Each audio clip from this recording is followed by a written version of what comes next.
For uh, let me just show. Oh, it's still there. Hold on. All right. Can y'all hear me? Can you hear me? Yes, we Okay, can very hear you. good. All right. All right. I pressed the button. I wasn't sure if I lost you. All right. Just No worries. making sure that I acknowledge everybody that's here tonight. So grateful that you're all here. For those of you who may not be accustomed to attending Justice and Beyond, we meet via this platform that we are very grateful for, as we've been meeting since COVID. And still, still a little bit leery about COVID, but we do meet in person more often than we used to. But for now, we're meeting by these means every Monday at 5 o'clock. We do a different presentation every week in order to educate everybody and to encourage everyone to get engaged and get involved in whatever way that we need to bring justice. We've been doing this for about a decade now, in many different iterations. And in this iteration, we are led by what we call pillars, who are organizations or individual people that give their time and input to pull this off every week, which is not an easy task. And so I'm very grateful for all the pillars that are here that bring this together. And anybody can do that. If you want to be a part of our planning, we meet at 4:30 on Tuesdays by way of this same link. And we want anyone who's able to be a part of the planning of Justice and Beyond. With that said, again, we're so happy that you're here. And if there's any happens to be any candidates, know this, that we will recognize you at the end, and you are able to give 2 minutes of speaking if you're running for any particular office. All right, everybody. With that said, again, this is Indigenous Peoples Day, and we are so honored and so blessed and so grateful that Chief Devin Parfait is able to be here with us this evening. We wanted to make sure that we did recognize Indigenous Peoples Day and that we gave honor and tribute in some way. And so this is that day. And so Chief Devin, we are so glad that you're here, and I want to give you an opportunity just to introduce yourself. You have the questions, I have the questions, and we'll run through those questions. But first, just tell us a little bit about yourself. Hey everybody. So great to be here and just so happy that we're uplifting more Native voices. Um, I often tell a lot of stories and a lot of things through my own perspective and through my own story, but I say this a lot. It's not about me. It's about us.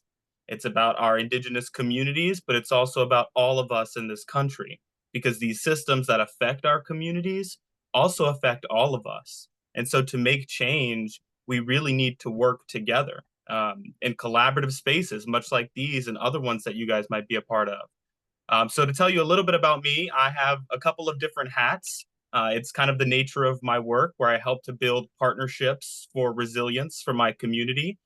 My main hat is that I am chief of the Grand Cayudulac Band of Biloxi, Chitimacha, Choctaw. And I'll say it again because it's a really long name. It's the Grand Cayudulac Band of Biloxi, Chitimacha, Choctaw. Now, the reason our name is so long is because it recognizes our sense of place, our belonging to a certain geographic area, but also the history of our communities. Our communities in South Louisiana have been through a lot. We were one of the main port cities that was uplifting all of America as the colonization had happened. Because of that, you have a lot of tribes that are intermingled, mismatched. Specifically for our tribe, even though that we're only state recognized, we are a treaty tribe, the Treaty of Dancing Rabbits Creek, where most of the Choctaw moved to Oklahoma during the Trail of Tears, but a small subsection of our community were granted lands west of the Mississippi River through that treaty.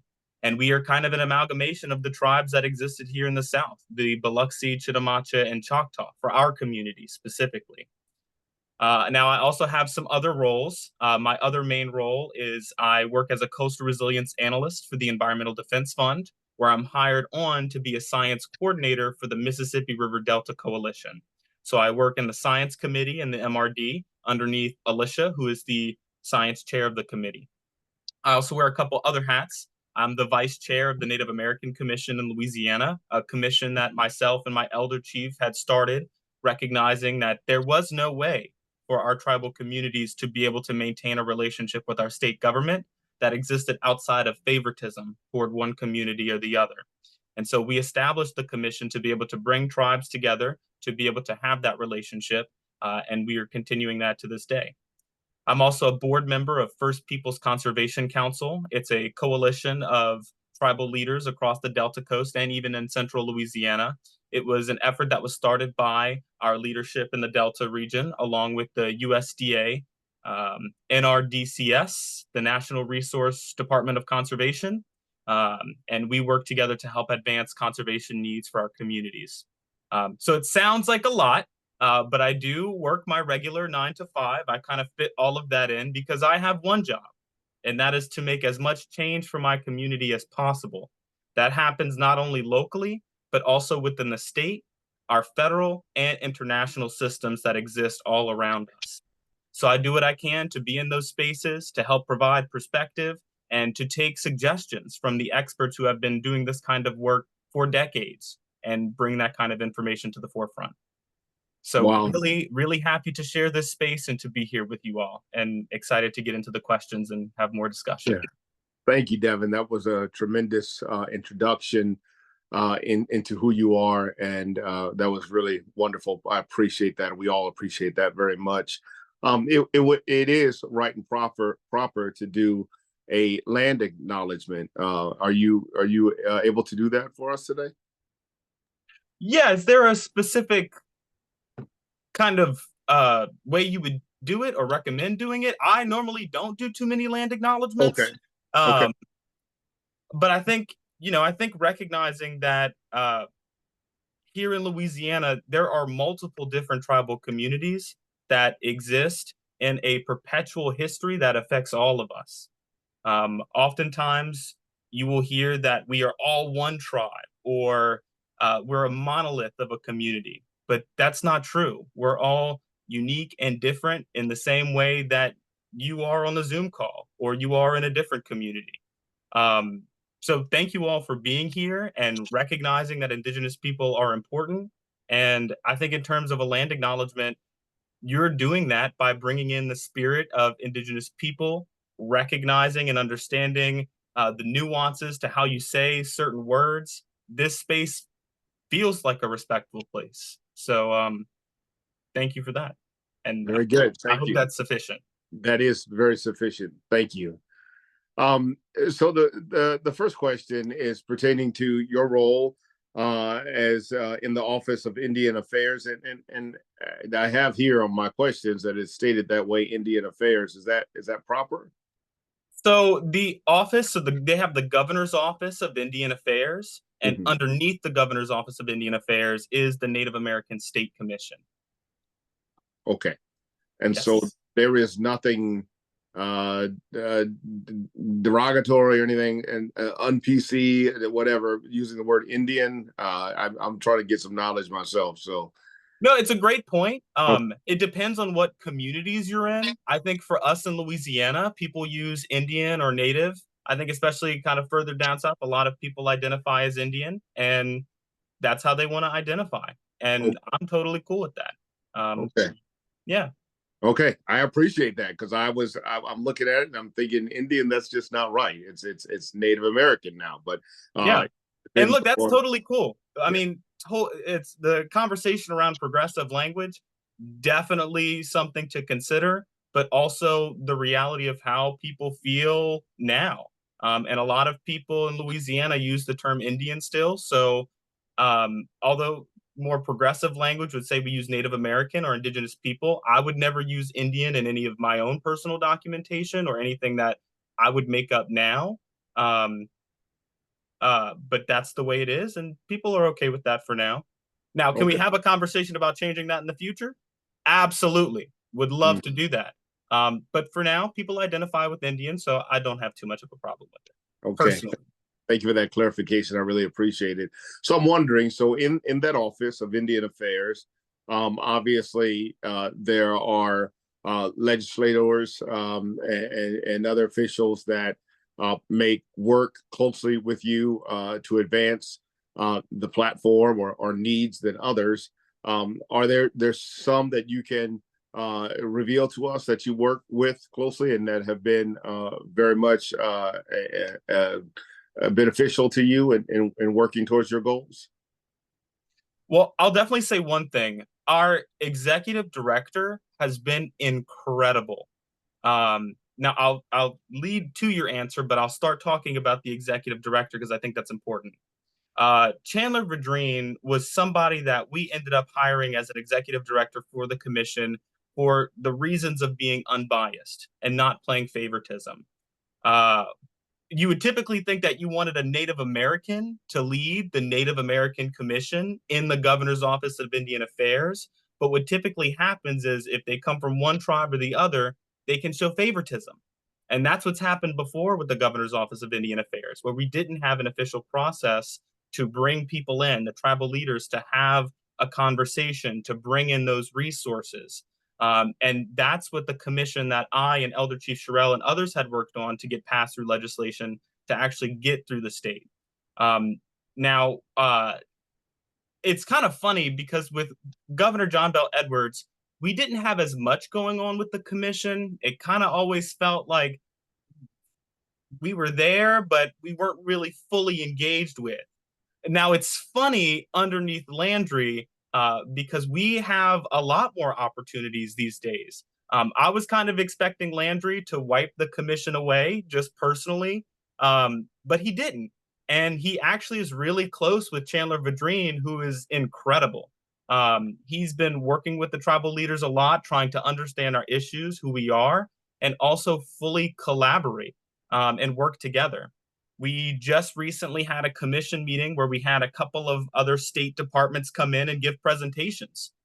So it allows us a platform to connect with these other state agencies to figure out what resources are happening with those agencies and what opportunities may come up. For one, something that's really exciting right now is we're partnering with the Louisiana Health and Equity team to try and build a tribal youth council. We feel like our Native youth are really important. We feel that cross-generational conversations are really important. I'll give you an example. I work on a lot of coastal grants. And one of those grants, we were trying to identify a place for some marsh planting and a living shoreline with CRCL, the Coalition to Restore Coastal Louisiana. And during that conversation, we had two young people who, when they came up, they felt like they had nothing to contribute. They put their hands up. They were like, we're just here because our mom said so. And we're just here because, we're supposed to be here. And they ended up contributing so much to that conversation. We had one of our young people speak on a mic and talk about how important these things are to her, why it matters, why she cares, why the land needs to be protected, why we need to restore it. And I think that did a lot to inspire and motivate people in the room. Not only that, we were trying to pick out a site for our marsh planting, and we had a young person. I asked him, what matters to you? What do you care about? And he talked about Bayou Saleh, which is like a little fishing pier by Bayou Saleh down further in Dulac that a lot of people go to, a lot of people fish at, and it's positioned on the furthest end, which makes it a really good location geographically to do a marsh planting to help with that inundation and wave energy in that area. And so his suggestion, even though we all kind of knew about Bayou Saleh, his suggestion and his perspective is what was brought in that helped us to lead that project further for that specific area point because it mattered for CRCL and it mattered for us to have that social impact and also that geographic location that would make sure that the geography of the area, the plantings benefited the geography of that area. And so, with the Louisiana Health and Equity team, they came and they were excited about giving a presentation. Now, they wanted to engage us for their health conference that's happening in November. They also wanted to find a way to honor the indigenous people of Louisiana and work toward collaborating in a way that was respectful and also ceremonial and acknowledges the tribal communities and their input into health and equity in the state, especially because I'm really excited about their LA 40 by 2030 initiative, where they recognize that we are the last in a lot of the social metrics that really matter to people. And they're trying to take on a systemic approach to get us to at least 40. not 50. Um, and so we're participating in that, and they will help us create a youth council in the state. Hopefully, that's the plan. So that we can start engaging young people from all across the state, no matter what tribe you're a part of, because we believe that those young voices are really powerful, and really helpful. And so we've had different actors help support us in the commission. Surprisingly, Landry has been really great. Chandler Vadrine has been incredible. And all of these state departments who come in, give presentations, and try and work with us, not just to do the work in that moment, but to also build, I don't really want to say build capacity, I want to say capacity sharing, because that's what's really going on, is that it's not them throwing resources at us to figure it out and lead. They're taking their capacity and contributing it to our community's objectives. For us, we want a youth council. They love working with youth. They want to get people involved in their conference and respect more indigenous tribes. And so that partnership and that capacity sharing is creating a beautiful plant that is growing in our garden of abundant projects that we're working on. So that's what I'll say for the commission, is that it's an opportunity to connect and to collaborate and to capacity share.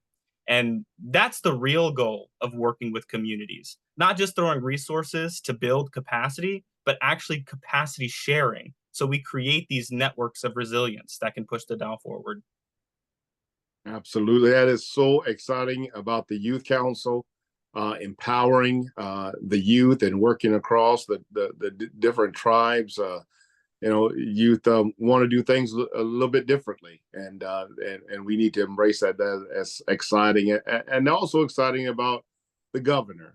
As much criticism that many of us give direct towards the governor, it is very exciting to hear that the governor has been very supportive towards your work. That is very exciting. So the next question pertains to the difference between nationally recognized tribes and state recognized tribes. Explain to us the difference in terms of advantages and disadvantages. Yes, so in this country, Native people are the only people that have to prove their identity and prove who they are to have a relationship with our government. A lot of us in Louisiana, we don't have a reservation. We are only state recognized. A lot of the federal tribes get reservations, but we're kind of intermixed. We still pay our taxes, yet we don't have our sovereignty, our recognition. In the United States, you're in a three-tier recognition system. You're either unrecognized, state recognized, or federally recognized. And depending on how able you are to do paperwork, the better able you are to access resources and get that recognition status. Now, it works differently in every state and around every place. But for us in Louisiana, right now, it's really just a popularity contest. If you can claim to be a tribe and get a legislature on your side, it can pass.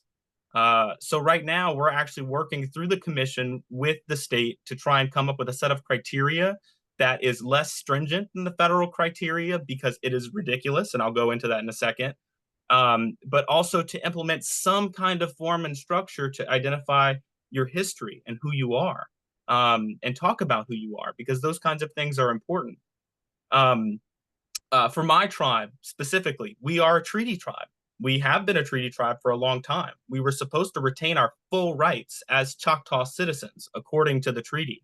But underneath that federal trust responsibility that they talk about, it's not respected. We are still only state recognized.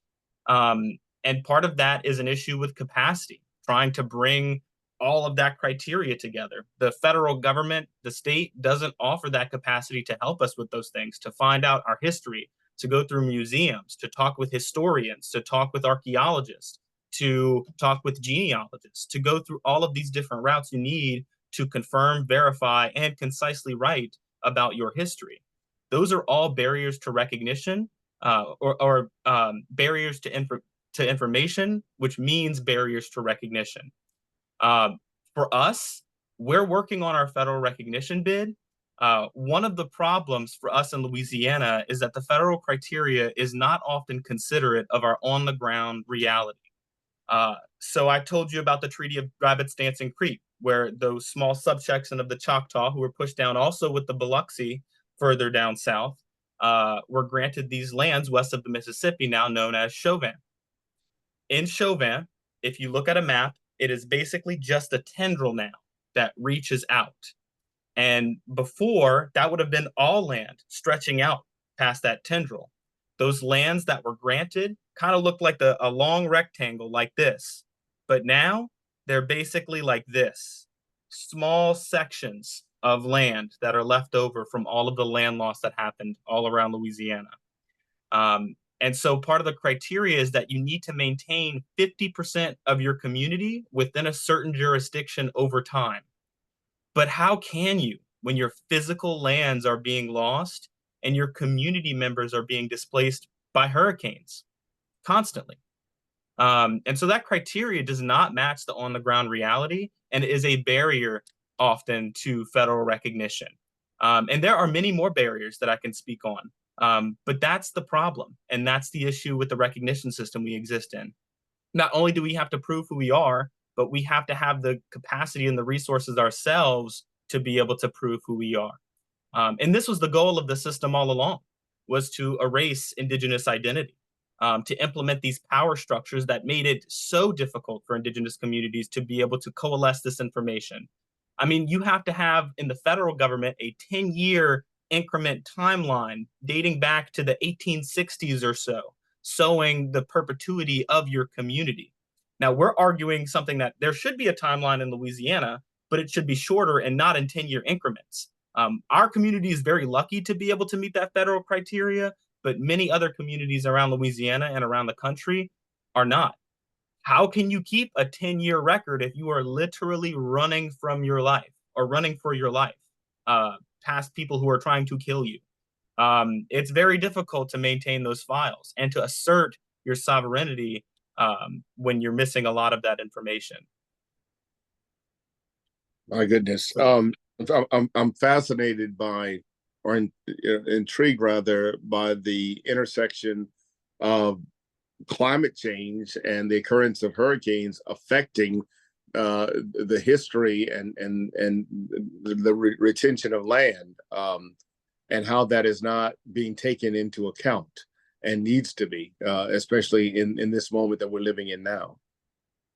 Yeah, and because everything is so dynamic, we are living in a constantly changing world, and our infrastructure is built in a static one. We don't adapt for resilience these days. People talk about removing the red tape for building and construction, but what about implementing the green tape, making sure that people have resilient roofs, that their homes can withstand these intense winds and flooding? Sometimes the difference between a resilient roof is a couple nuts and bolts and screws in different places.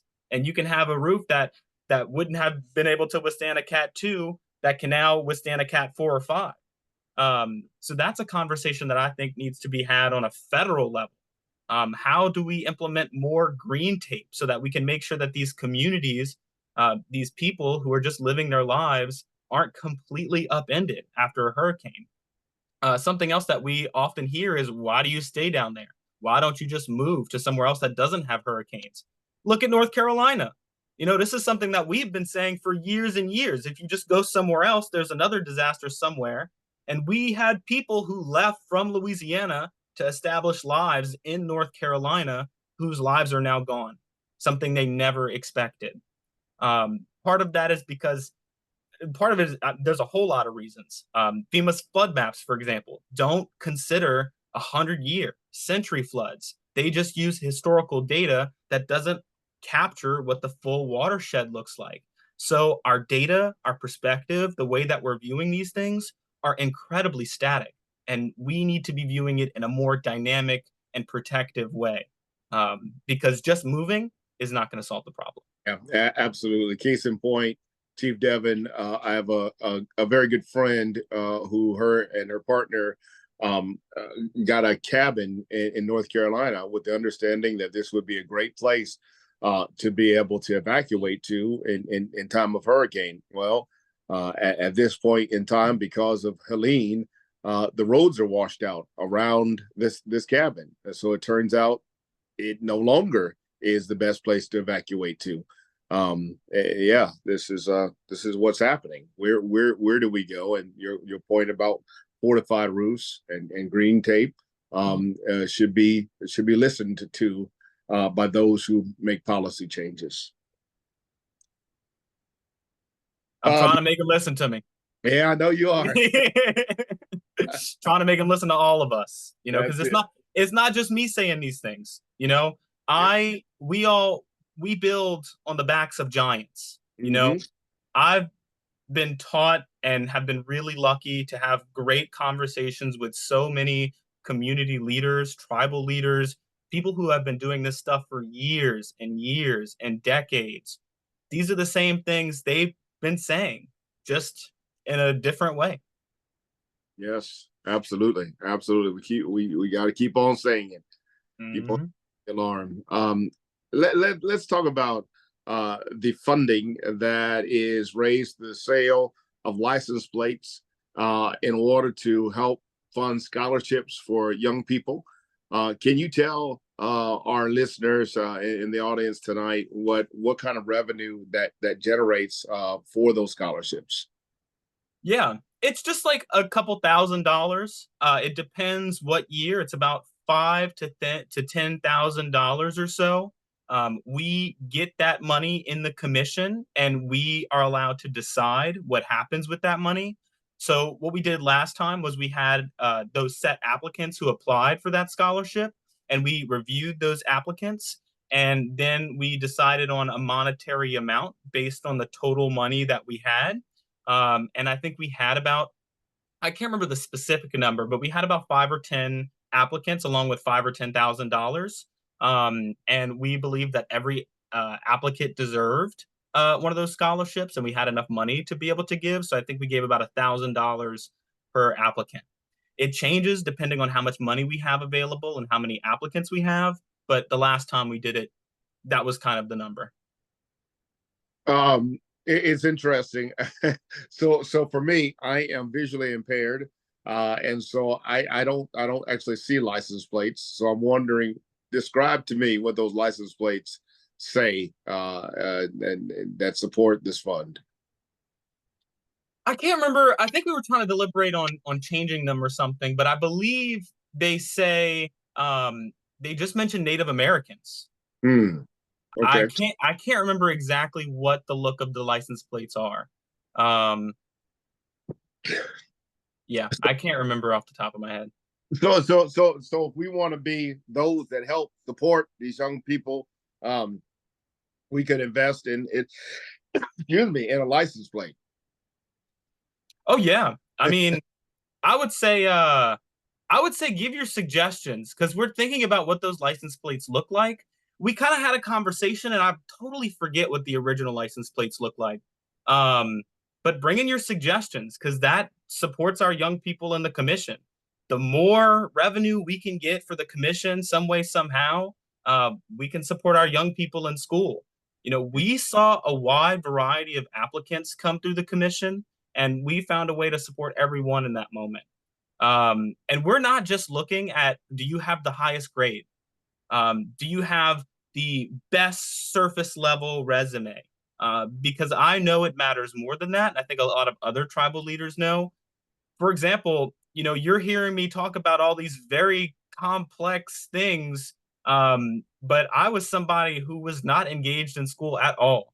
I was really bad in school. I failed my entire first year of high school, all F's, even gym class. I failed gym. All you have to do for gym class is dress up, and I failed gym class. So not the most engaged student throughout high school. I think I graduated with about a 1.8 GPA when I tried to apply to LSU. Of course, they rejected me, but I then went on to go to community college, and then I got opportunities to get into higher ed.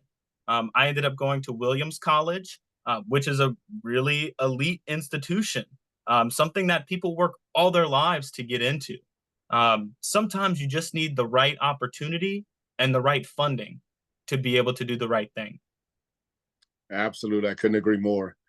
When we're talking about funding, another source of funding, as many of us know, are casinos. Can you tell us a little bit about which casinos generate funds for Native American communities, and what percentage that is, what that results in, how that money is able to be used. Is it restricted or unrestricted? There's a lot of questions around that. Can you answer as much as possible about that? I'll do the best I can, but I'll say I don't know too much, and I'll say why. In Louisiana, and this is true across the country, you often have state tribes and federal tribes separated from each other because we live in a very competitive system. You have tribes that compete against each other instead of collaborate. And that's the kind of system we find ourselves in Louisiana. The federal tribes do not participate in the Native Commission, so we don't often know what's going on with the federal tribes. Um, uh, and in Louisiana, you could almost say that the tribal communities are separated out for the Intertribal Council, which is mostly composed of federal tribes, and then First Peoples Conservation Council, which is all state tribes. We as a state tribe don't get access to casinos and funding, and I'm not too sure what the processes and mechanisms are for federal tribes. I knew that there was a casino somewhere for some tribe, but I wasn't sure how, who, why, when, and where, and how much. Okay. Yeah. Okay. Um, do you have information about the what is it, the Coachella casino? I think it's the Kushada. Coachella? Um, and I don't. I saw some of the questions, and that was the first time I had heard about that initiative. It sounds awesome. I'm a big fan of using whatever revenue you can to help support the community and young people and farmers. Um, I'm a big fan of that, but I just don't know too much about it. Okay. I would love to. I would love to hear about what's going on, but the federal tribes don't often communicate or collaborate with us, which is something I would love to change someday. But as of now, I don't know, and I can't really speak on that. All right. Thank you for that. Um, want to just pick your brain for a moment and just let you know that Justice and Beyond has always been an advocate for reparations, and mostly focused on reparations as it pertains to African American people in the United States. But recently, I was part of a discussion that said you can't talk about reparations without also linking that to Indigenous people as well too. Mm. And mentioning them, just at the same time always. And I thought, I really thought that there was a good reason for that, and that made a lot of sense. But do want to just get your understanding about, and I certainly don't want to ask you to speak for everybody, and maybe this is simply your own opinion. But maybe there is one thought coming from those organizations that you represent as well too. But just talk a little about both your thoughts and the thoughts of the entire community, maybe about reparations and about linking it to reparations pertaining to African American people. Yeah, well, I'm a fan, number one, and I say that you're totally right in linking that to Indigenous people because I think that reparations is one tool to help right the wrongs that built this country. Right now, I'm not sure where everybody is at, but I'm sitting in a very nice air conditioned home with a lot of things that come around that probably aren't produced here in this country. We have a lot of wealth, a lot of modern day comforts that we otherwise didn't have. And that is because of stolen land and stolen labor. And now the big question this days is how do we right those wrongs? I think reparations is part of that conversation, but I also think systemic wide change is part of that conversation. Um, we often talk about uh, like how do we get at systemic change? How do we help people? How do we uplift people who are in quote unquote marginalized or disadvantaged communities? Talk to them. I think our government has a really big problem with talking to people and working with people and collaborating. Oftentimes, you see all of that, like the Army Corps, for example. They have their public comment period, but typically it happens so quick that it normally wouldn't be on my radar or other tribal leaders' radars. So when they're looking for input or collaboration, it misses the mark for a lot of people. Now, recently, the Army Corps has been working on their tribal and environmental justice roadmap, and they've been looking for input on that. And it was because I'm situated in my specific job that I was able to get hold of that and to contribute to it. And now I'm having more conversations with Army Corps people about helping them to come to the commission, to connect with these state tribes and other tribes. How can they support our communities more? And that's because I was in the right place at the right time. They're doing the right things with the tribal and EJ roadmap, but those conversations that need to happen still aren't happening. And you often hear these projects that get really big and don't have public support. Now, I'll say something controversial. I know diversions are very controversial in Louisiana. Now, I agree with the science of diversions, but the one thing I don't agree on is that I don't think the state has the community's best interests right now. Um, People don't trust the state. People don't trust these systems that exist outside of us. And I think while the people in my coalition particularly did everything that they could to help engage people, communicate, bring them involved, the way we communicate with people and bring people in doesn't work. We need to have more conversations where we really just sit down with people and communicate. What is this project? What does it mean? What does it mean for you? What does it mean for us? And I think you'll find that when you start having more of those conversations, you get a lot more input from people and you get a lot of more people buying in. And so the systemic change that I would want to see, that I think gets at that broader point that you're talking about with reparations, is just talking to people, figuring out what community objectives are. Go to the communities, talk to the leaders, talk to the members, find out what their objectives are, whether or not that's direct communication with those leaders or if you're talking to their partner organizations. Because oftentimes it's not just that one community, it's a network of partners and individuals helping out that community achieve their objectives however they can. And so to get back at your original question, I'm a fan. Yes, absolutely. But I think that is also just one tool as a part of all of the tools we need to employ to help make that wrong right. Yeah, absolutely. Thank you for that. So when we think of reparations, that there were some things that people could consider reparations that were extended to Native American communities after World War II. Can you educate us on what exactly was given, and was that in any way sufficient? I mean, that's a ridiculous question because I just don't see how anything could be sufficient in that respect. But what can you tell us about what was extended to Native Americans after World War II? Yeah, I am not too sure. You know, I'm still young. I'm still learning the history. There is a whole lot to uncover about our past. But I will say that whatever they did not do anything to help all Native Americans in the country. Mm-hmm. We're still dealing with these problems. You know, like for us, um, there are only a few people who are activated in leadership around my community down south, my specific tribal community. That's not to say that there are a lot more leaders activated all around the coast and around our specific area. But we are still struggling. You know, one thing that we struggle with in particular is this privatized land system that exists, where you have land that is privatized, especially in the Gulf Coast region, mostly by oil and gas companies. And when you try and do coastal restoration to have some environmental stewardship, you have to get permission from the landowners, which we often do not get. And so, like, our base problem is that we need land to live on to be able to sustain our community, but we aren't offered stewardship over those lands. Instead, it belongs to individual companies or individuals.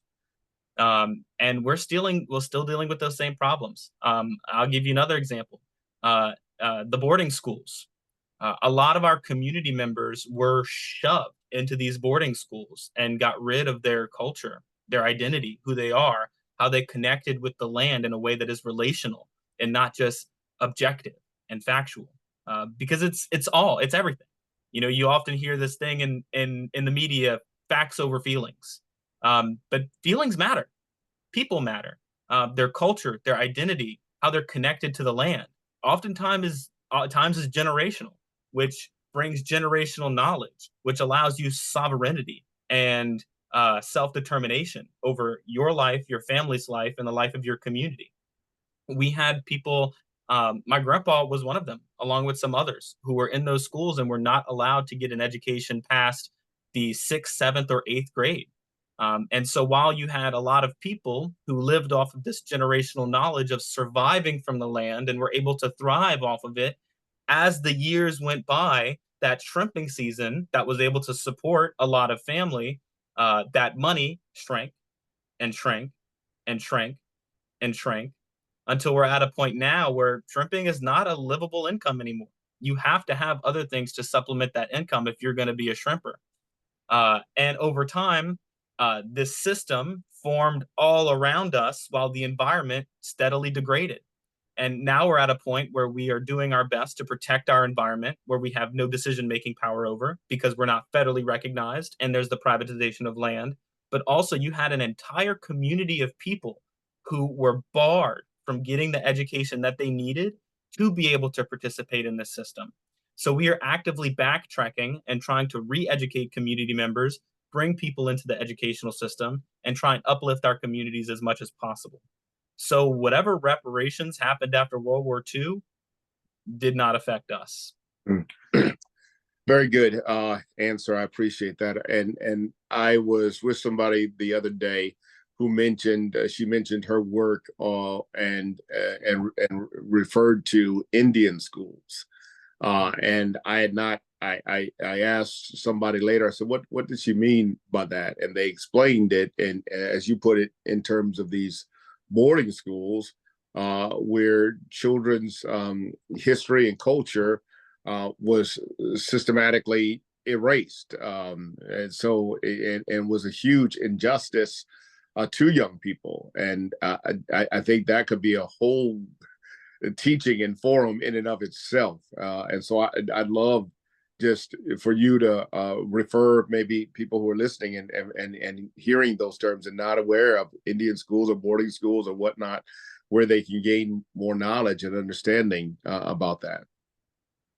Yeah, definitely. Yeah. That would be great. So, you talked a little bit about the things that are affecting the Native American community the most right now. That is being able to be stewards of the land and proper and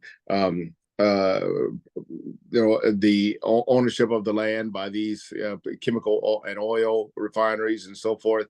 I would also think that a huge problem would be the fact that these petrochemical industries are building pipelines through communities. Is that an issue as well too? Yes, absolutely. Now, I would challenge anybody listening right now to pull up a map of Louisiana and zoom anywhere on that southeast delta. You will see straight lines, zigzags all across that delta. This is because of oil and gas companies coming in and trying to dig places for pipes and for wells to extract oil and gas. Now, the biggest problem is that you had originally these winding waterways where you had all of this water that had to travel up and around these winding waterways, which allowed for a more steady gradient of freshwater, brackish to saltwater, which allowed for our ecosystems in the delta to flourish in the way that they had before. But now, because of these oil and gas companies, you had a lot of extraction from the land and you had them just constantly digging it up. This allowed for the salt water to intrude, and you had massive ecosystem change. I mean, I don't think I have, oh, I have it right here. I have a choker necklace that my grandpa made. And if you look at the little tails right here, if the blur doesn't work, these were made from muskrat mink. I think it was mink. Used to have these little weasels that used to exist in Louisiana that existed in the marshland. But now, because of this ecosystem change, those big forested wetlands that used to exist, the ones with so much land where you used to be able to take a horse and carriage to the barrier islands with trees, no longer exists. Uh, and so yeah, these oil and gas companies have played a major role in carving up this landscape, allowing for more wave energy to come in and erode that coastline, and then also change the fundamentals of our ecosystems. And now, when you go down south, you see skeleton trees and open marsh a lot of the times. And in the Lake Boudreaux area, that's in the middle of the two tendrils where my community is, you see these stumps from what used to be this thriving, beautiful forest. I'm talking with some elders who are still alive to this day, who know that Lake Boudreaux used to be a lake. It used to be just a little pot of water in the middle of everything. And now, specifically because of oil and gas extraction, in our area, we have a fault line, a sedimentary fault line. And when you have these sedimentary fault lines, that oil and gas can kind of bubble up and stay stuck in those crevices. And that is the most productive places for oil and gas. And so for us, even though we don't have as many wells all around the area, which you would typically associate with more land loss, we have very, very productive wells that extracted and made that land subside and sink. And that's how you see a lot of the land loss that happened in our particular area. Um, so yeah, we had extractive industries that played a role in doing that and effectively changing the entire landscape of our ecosystem in not that long in our Yeah, life. yeah, and the minks are just one a group of the species that have been harmed and that we don't see any more of, but I'm sure there are many, many, many, many others, and we are sinking ourselves in so many ways each day. I forget the really horrific statistic that talks about how much land loss we're experiencing daily in the state of Louisiana. It is so devastating, and even more devastating to our Native American friends who are on the front lines. So thank you for elaborating on that. But along with that, and as again, as the petrochemical industry and oil and gas industry are drastically affecting our wetlands and coastlines, also affecting climate change and the storms that we are seeing right now coming to us at a more intense rate and developing at a faster pace than we've ever seen before. And there are communities such as yours and those that you represent that are being affected by this. And so you're very much involved in recovery work. Can you tell us about the kind of recovery work that you are engaged in? Yeah, absolutely. Actually, as many of you know, Francine recently hit this hurricane season. I think it was the first hurricane to hit this hurricane season. And even though it was a Cat 2, we had a lot of people that were affected by that. We had two elders whose roofs completely came off, and they had to move in with some other folks. We had flooding, we had slight damages. Now, in previous years, we had a lot of problems having consistent communication with our state government and with other partners to be able to get help in that area. Now, this time, we are very fortunate because we've been building these relationships over years, especially at the Native American Commission. I was on the phone with Chandler Vadrine not too long after Francine, and even before Francine hit, he was texting me and letting me know and giving me updates and providing things. Um, and after Francine hit, my elder chief was on the phone with Dr. John Navy of the United Cajun Navy and the Red Cross. And then I was also on the phone with Chandler Vadrine in the commission office. And because of these combined efforts, we were able to mobilize Red Cross to help feed people immediately after Francine and deliver supplies that would be needed. First aid kits, tarps, water, food. We worked with Maddie B's down south to help get people a pulled pork and mac and cheese meal so they had something nice to eat, and then an extra meal on top of that. So people had the water that they need and a meal for that day, 2 meals. And that in that we were able to feed about 244 people in just 1 hour, quickly, immediately after the hurricane. Um, and that was because of those relationships. And not just because of those relationships, but also because we finally have a community building. Like, I don't think people understand how hard it is to rally community when you don't even have a central place to rally them around. You can have your house, but that's your home. That's like a whole different thing. You know, you can have people over, but you don't want to be organizing the entire community from your house all the time. And so we needed a place where we could bring resources, have resources come and start collecting and building things for folks. That manifested itself in the community outreach program office that we have. It's a raised building that we've been able to make ADA compliant so far with a big, nice ramp. We just installed some handrails, which is really nice. We were ready for a grand opening later this year, but we had to open for storm readiness for this year. Um, and so not only are we providing resources to people, but also case management, because a lot of these things from the federal government can be really confusing.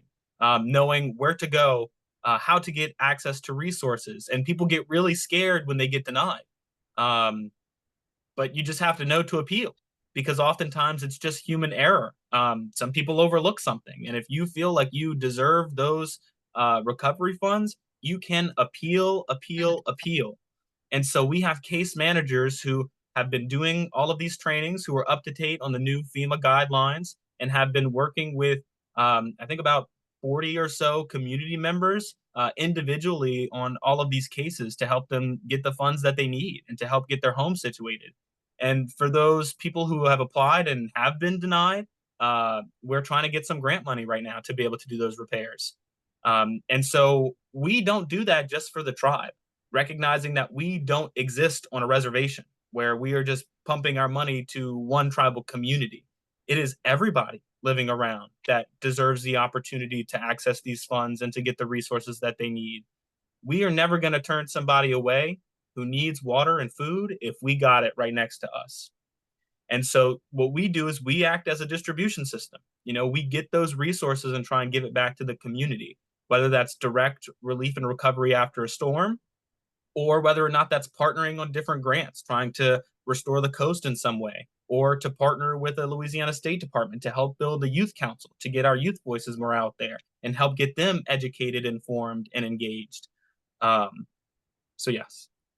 All right, very good. Thank you for all the incredible work. And as you were talking, one of our members that we work close with is the organization Ubuntu Village.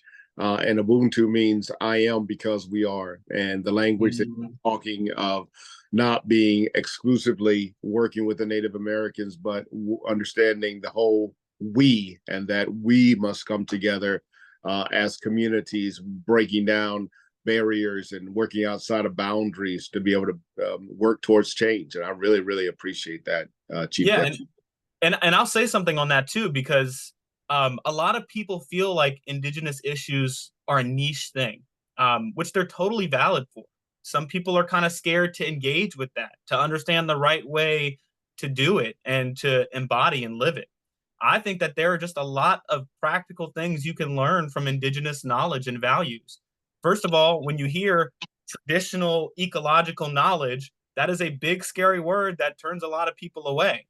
But when you change the context and the perspective to lived generational knowledge, then you start bringing more people in and you realize that it's not just about indigenous communities. It is about all of us respecting that lived generational knowledge that you have and you see all across the country, not just with indigenous communities, but any community out there.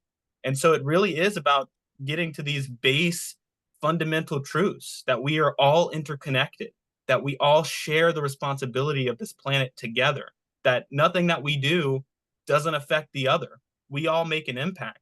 You know, we used to think that the oceans were so big that we would never be able to impact them. So we started throwing our trash in it until we realized, oh, this is going to come back to bite us. This still affects us. It's the same thing with us on land. We're all interconnected. We all deserve to be engaged and to have a voice. And we need to respect that lived generational knowledge and experience, not just the reports in the papers that get peer reviewed and published.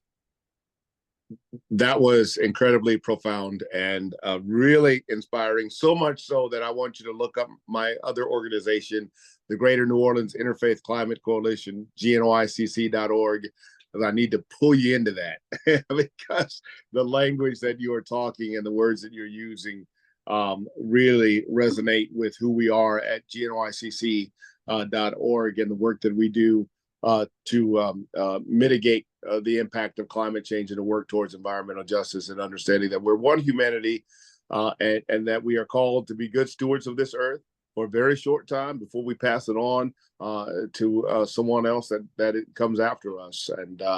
And that's the values that we share. So really, really would love to have a conversation with you about that, Chief Devin, and getting you. Now or then, now or later, anytime. I'm down. Absolutely, absolutely. I'll get your information. I'll get back to you.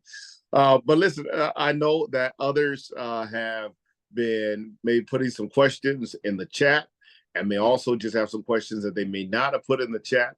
And so I want to give opportunity for anybody that has a question to direct towards Chief Devin Parfait, that you would do that at this time. And let me ask, I know that Valerie usually pulls up the questions, is doing something else at this moment. But let me ask Brooke if you see any questions that anybody might have.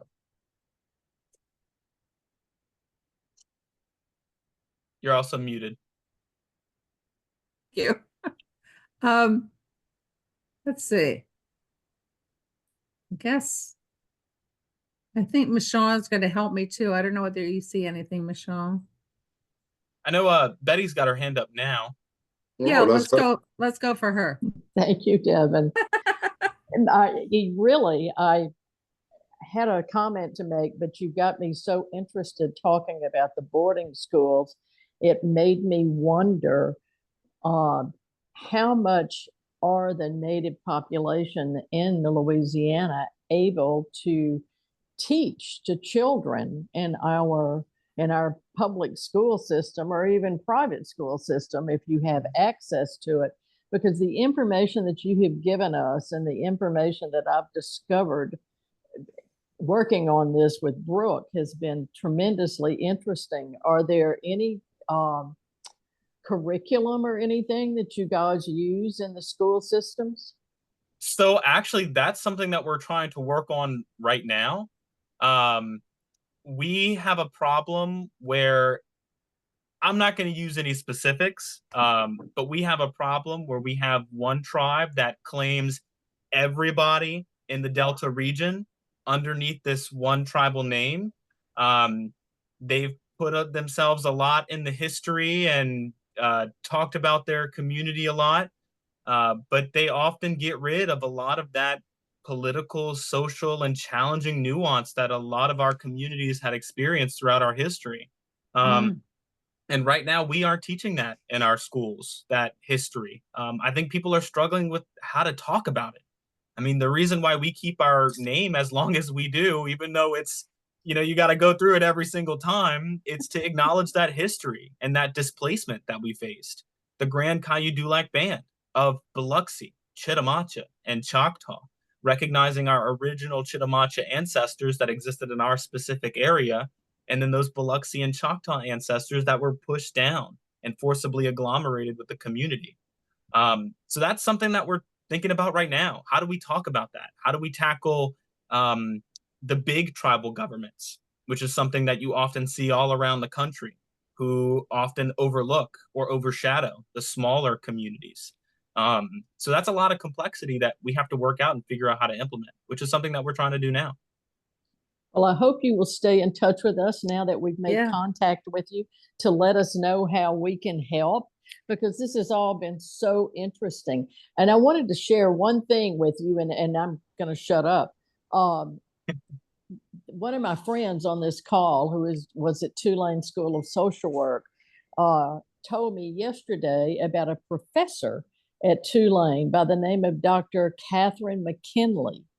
I don't know whether you know her or not, but there is an article in the National Institute of Health that I'll put in the chat if people are interested, because she is she has done research and work on setting up a framework of historical oppression, resilience, and transcendence. Transcendence, a culturally grounded approach to understanding the persistence of physical and mental health disparities experienced by Indigenous people. So I don't know whether you know about that or not, but it's a good resource, and I'll put it in the chat. When you are working on issues with the state, that at least she's done, it says here she's done 70 peer-reviewed articles about the Wow, topic. Yeah, so she's that's a obviously, lot. yeah, I'll put it in the chat. Thank you so Yeah, much. thank you. Thank you. I always love a good idea. Well, I do have a question about I think it's pronounced the Comanche tribe in Southern California just made a claim to rights to coastal waters. And I wondered if that, because it seems to me that Louisiana certainly should be, if they're, but I know oil and gas would have a problem with that probably. But it seems like that would be the right place to start for reparations, would be to hand over all those oil leases to natives to have their source of income back. But Yeah. is anything like that happening or any discussion about that? Yeah, so we're having several conversations in our network about how we can do this. So it's not just me working in the tribe in Louisiana. We're also connected to Rising Voices.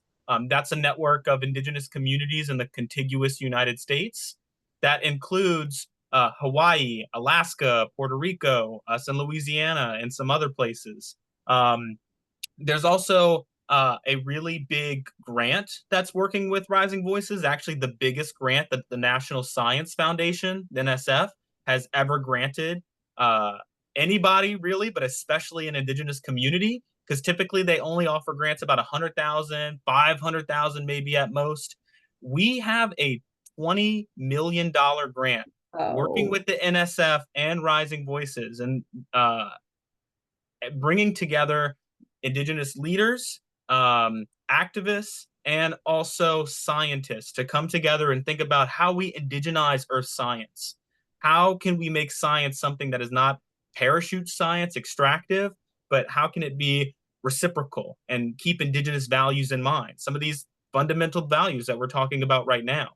And through that network, we've been able to do this project called Land to Sea. Um, I can't remember where that project is funded from. But basically, we went on a trip about a year or two ago.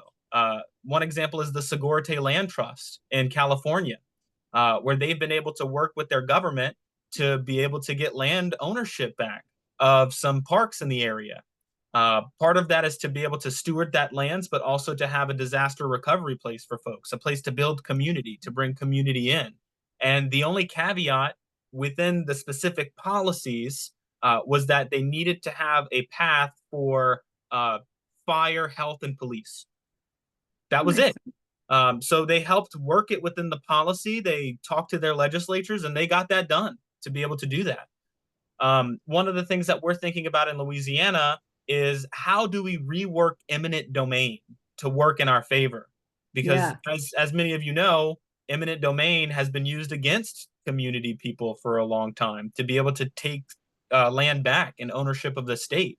But how do we rematriate that land? We recently saw success with Miss Rosina in Grand Bayou. Miss Rosina is a tribal leader in the Grand Bayou area, which is southeast of New Orleans. And they had a church that owned some land, and they were able to give that land back to the community, and they rematriated that land. Um, and that was really meaningful and the first precedent in Louisiana for rematriating and giving that land back to a native community. And so I would love to see more stuff like that. You know, why can't we have decision making power? One example is that we've been trying to do canal backfilling.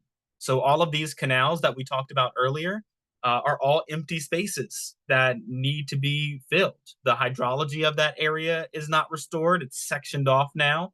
And one cheap, easy way to help restore some of that land is to just push those hills back in the water.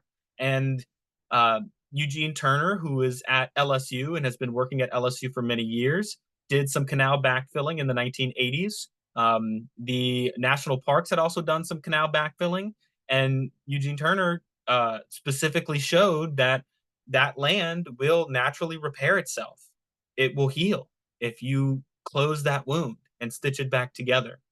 And I think that's a really beautiful thing. And the privatization of land often comes in the way for that. I'll give you an example. We've been trying to work with many oil and gas companies. They've told us no. We tried to work with a local school board. They also told us no. They told us no because they have hunting and trapping leases in the area, and they don't want to get rid of that revenue, basically. But they're thinking at it from a very short-term perspective, from a profit incentive. And so we're thinking about it generationally and helping to restore that ecosystem. Well, it would benefit that area if you restored that ecosystem so it persisted longer, so you could continue having hunting and trapping leases in that area. But that perspective isn't often there. It comes from the indigenous communities, the people who are activated in these kinds of spaces.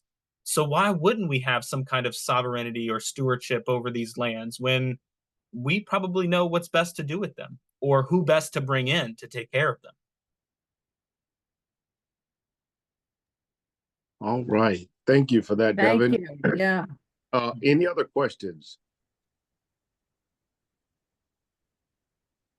All right. Very good. Not hearing or seeing any. So, Chief Devin, would you just leave us with any closing thoughts that you want to leave us with tonight? Well, I just really want to say thank you for curating this space to be so respectful and inclusive. Brooke, thank you for inviting me and letting me chat with some people that you hang out with and talk to. Pleasure. I love just talking to people and bringing in my perspective. Because I exist in this very rare middle ground, I feel like, where I was trained in these Western science academic background at school, but my life comes from an indigenous way of knowing and living and being. And so I just want to say thank you to everybody for listening with open hearts and ears, and really appreciate you guys being here. And maybe we can see how we can partner, capacity share, build something better, and work step by step.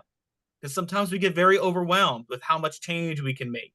But one step at a time, whether or not that's you talking with somebody at a State Department or having a really good conversation with your neighbor.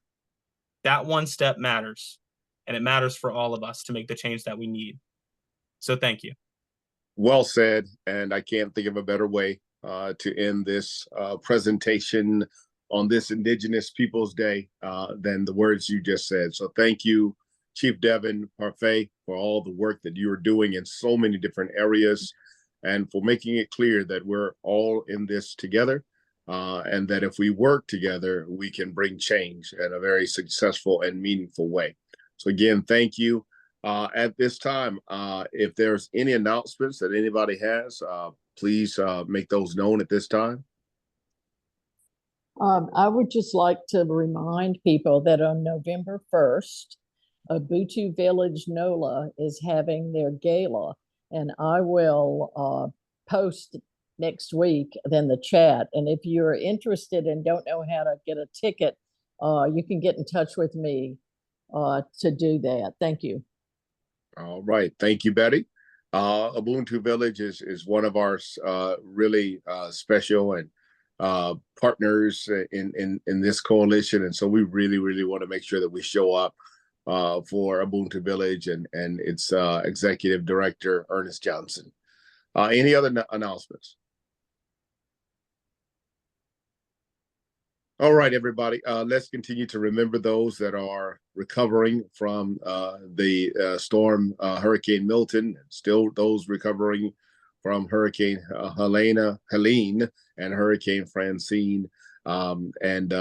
Just continue to remember that we all can make change in whatever way within our own communities and all little corners of the earth that God has given us to be stewards of. So I ask tonight that God will bless us as we go on our way, that we would listen carefully and look very with eyes wide open to ways in which we can step in and make a difference. God, use us in ways that we never expected. Give us the willingness to be flexible, to be teachable, to just be usable in so many different areas. God, we thank you for our dear friend Chief Devin on tonight and his presentation and the work that he's doing. Guard and protect him and watch over his family as he continues to do such incredible work. We ask this all in the name of Almighty God and my Savior Jesus Christ. Amen. Thank you, everybody. God bless you. Have a good night. Night. Good night. Thank you. Thank y'all.